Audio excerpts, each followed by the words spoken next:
Welcome back to another Florida Man YouTube video. I'm Trevor. I'm Jaden. And I'm Avery. We are here at Halloween Horror Nights 2023. Woo!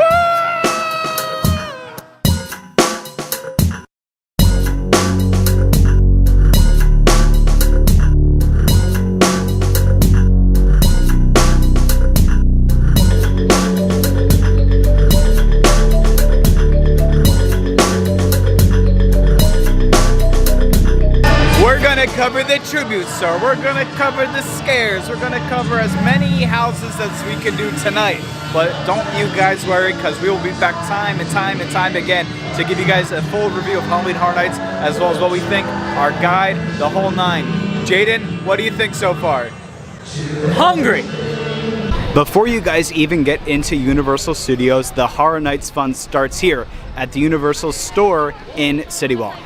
Inside the Universal store, they have the majority of the same merchandise that they do inside, so you can have access to everything without having a ticket for Horror Nights. They have this really sharp Stranger Things shirt with Vecna and his house for $30. For $90, you can represent the Hellfire Club with this massive jean jacket. I don't know whoever designed this, but we're in Florida, and it's not going to be cold till like January, so this is for out-of-state folks. They have a ton of different merchandise with the same design that we saw, including a lanyard, a pin set, as well as a card holder that expands. So this is really good for if you have Express Pass. For $25, they have this very awesome, very big mug, and the inside is really, really cool. We have a good bit of Oddfellow, including the Scare Zone cup with Oddfellow, as well as the tarot cards of the different creatures from each Scare Zone. Now with the same design, they have this really awesome tie-dye hoodie with Oddfellow in the front, and in the back you have the same design with the tarot cards and the Scare Zones. This one's really sharp. This is $60. The Chucky merch pops off, including this limited edition Chucky bucket. This is a interactive Chucky bucket, and as you see, hi Chucky, they start to react like this. And they have a few different voice lines. New to this year is Little Boo's Trick or Seek, and you have to find Little Boo. And I presume that it looks like it's not out and about yet, but if we look over here, there is Little Boo hidden behind the map. So I'm guessing, very much like years before, they're going to have Little Boo hidden in each store, and you have to go and mark which Little Boo is in which store. Now let's check out the tribute store, and as you can see, it moved back to its original location back in New York City. Goodbye Hollywood Tribute Store.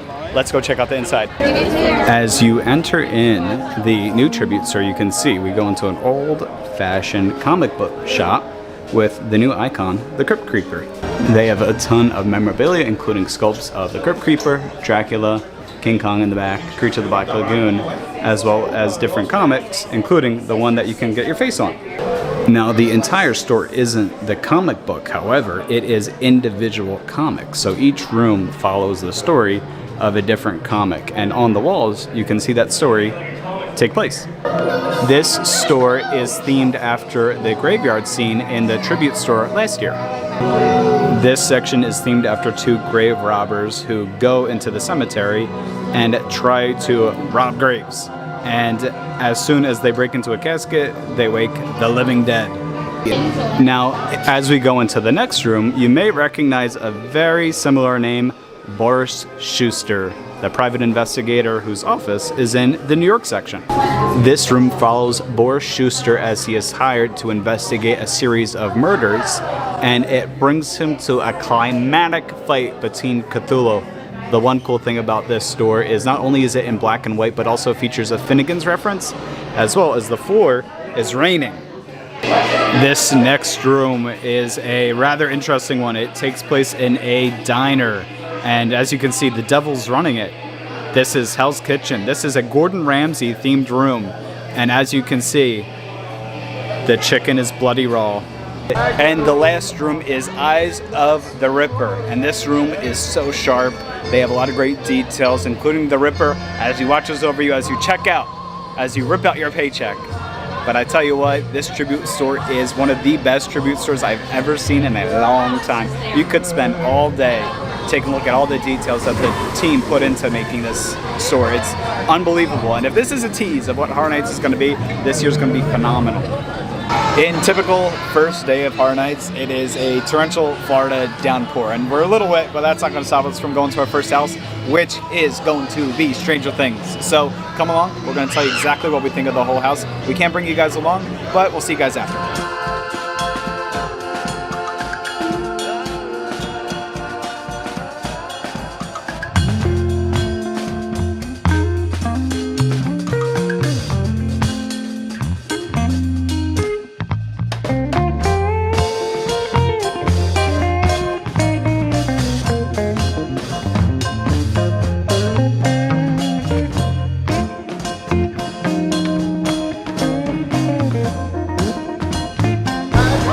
Now, you guys may be asking yourself, Florida man, this is like a lot of information and, you know, I don't know what to do. But don't worry, we're going to tell you guys how to do Horror Nights right. Listen, I just ran up here. I don't know what he's talking about, but Blood Moon is a great house. Now, if you followed us since last year, we always recommend at least do Horror Nights 2 days. There's so much to do. You have 10 houses, 5 scare zones, and a show. So it's really hard to prioritize what you want to do in just one night. So help give yourself a little bit of time, do 2 nights, right? Now, if you do want to do it in one night, definitely get the Scream Early Pass. It is worth every single penny. This lets you get into the park as early as 3 o'clock, as well as get Express Pass. Express Pass lets you skip the lines. It usually is about half the listed wait time, so if it's a 60-minute wait, Express should be about 30 minutes. However, that may or may not change. And lastly, plan your day. What I usually recommend is stick to one stay in Scream Zone, either New York or the Simpsons stay in Scream Zone. And then what you can do there is hit the houses in that area and then shoot to the opposite end of the park and hit those houses. Now, by the time you do hit those later houses, the wait times will be longer, and that's when that Express Pass comes in handy. However, if you do 2 days, what you can do is one time do the Stay and Scream, for example, for New York, and then the next day do Simpsons or vice versa. During the filming of this video, we were lucky enough to go 3 nights, Friday, Saturday, and Sunday, and we were able to try out each Stay and Scream zone to give you guys a accurate idea of how this plays out, and we fully recommend take advantage of those Stay and Scream zones. Get here early, get in line for Stranger Things or The Last of Us, and then from there you can do the smaller houses. We just did all 10 Halloween Horror Nights houses, from Yeti, Stranger Things, Exorcist, Oddfellow, the whole entire 9. And I tell you what, this year is so good. Now, I will see you guys at the Florida Man headquarters to talk more about the houses, as well as giving you my ranking. So, we'll see you there. So that Chucky house really fucking sucks. Welcome back to the Florida Man headquarters. I figured instead of sitting in front of each house being like we just did Yeti, we just did Stranger Things, let's sit down and digest all 10 Halloween Horror Nights houses for this year. Let's start off with the worst house this year, and unfortunately, it's your boy Chucky. I am so disappointed in this house. I couldn't even tell you. I had to do this house twice just to fully understand what's going on. We did it the first night and it was a rough run. And I was like, all right, maybe it's the first night. They're still trying to get, things together. The second time I did it, I realized, no, this is how the house is supposed to be. Coming in at my number 9 is Darkest Deal. And by no means is this a bad house. The scenery is beautiful. The cast is amazing. The costumes look great. However, the scares really don't do it for me. And I think the story, kind of like Chucky, is a little disjointed and it's a little hard to follow, but definitely a good house. Next up is Exorcist, the new Blumhouse movie. And it seemed a little silly that they were gonna have a house for a movie that's not even out yet. But Universal advertised it as if this is a trailer for the new Exorcist movie. But it's kind of hard because you don't have any attachment to this house. It's kind of like doing Stranger Things without knowing anything about Stranger Things.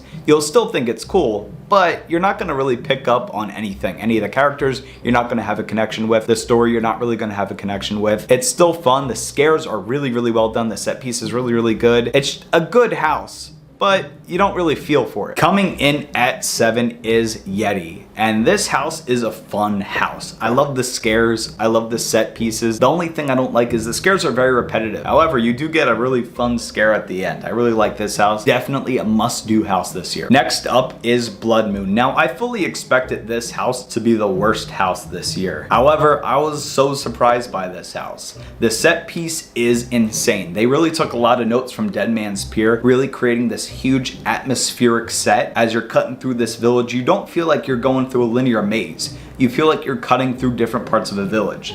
The only thing that I'm not a big fan of is the scares are very repetitive. You're having people in white cloaks jump out at you, and it becomes kind of silly after a certain point, but the set piece carries this house big time. Moving into our top 5 is the Dueling Dragons house, and I tell you what, even though this is top 5, this is gonna be the most redoable house this year. The set piece, above all else, is insane. The story is awesome. The special effects are just intense. This house isn't even remotely scary. However, I just want to keep doing it over and over and over again. It's such a fun house. It's enjoyable. You come out with a smile on your face, and I am not going to spoil that ending, but you walk through that final scene and you're like, this is it.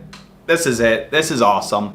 Thankfully, I was able to do this house 3 times. However, you may want to do it 4 times. Dr. Oddfellow takes my 4th slot. This house is just fun. Even if you don't know the lore behind Dr. Oddfellow, you can always appreciate a fun circus themed house. And I tell you what, the set piece is really fun. It really makes you feel like you're going backstage. It's a complete cluttered mess, especially when you're going through the makeup section and you have the clowns getting ready, and then you see Dr. Oddfellow on stage. He looks great. The effects in this house are awesome. I love this house, and that's all I can say. It's just a fun house. Moving into our top 3 is Stranger Things, and I was expecting Stranger Things to be a collage of seasons 1 through 4. However, I'm kind of happy that they really focused on season 4 because it had so many memorable moments. From the start of this house, you realize that they're gonna focus on all the good parts of season 4. And from the Chrissy scene to the Metallica scene, every room in this house is perfect. Completely well done.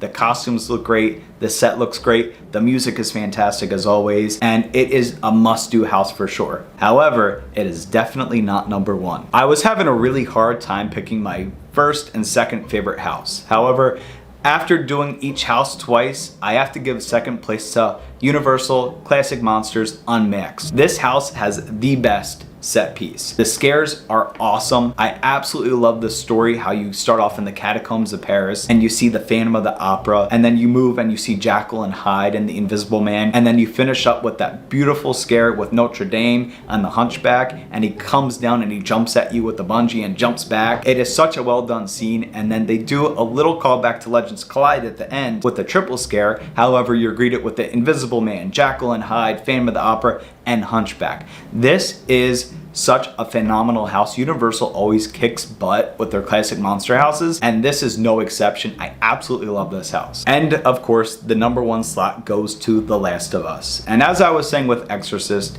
it's hard to like a house when you don't have a connection to it. However, Last of Us is one of my favorite games, and to spotlight the Pittsburgh mission is awesome. The set piece is great. The story is awesome, and the monsters are insane. The costume design for both the clicker and the bloater is so well done. Especially when you start to go through the bathroom scene with the spores, you're like, okay, they're not messing around. They know exactly what they're doing. That house, I think, is the scariest house, the most well done house, the most repeatable house. Everything about The Last of Us house slaps. Even if you don't like that Last of Us, you will find this house to be just amazing. Just amazing. Everything about it is amazing, and I just want to go back and do it over and over and over again, which is why it is in my number 1 spot. Please let me know what you guys think of the houses this year. I would love to see what you guys think of each house, including Chucky, Last of Us, Stranger Things, and we will be back many times. And I also want to talk about some of the scare zones, so we'll see you guys in the next video. Until then, we will catch you in the fog. Bye.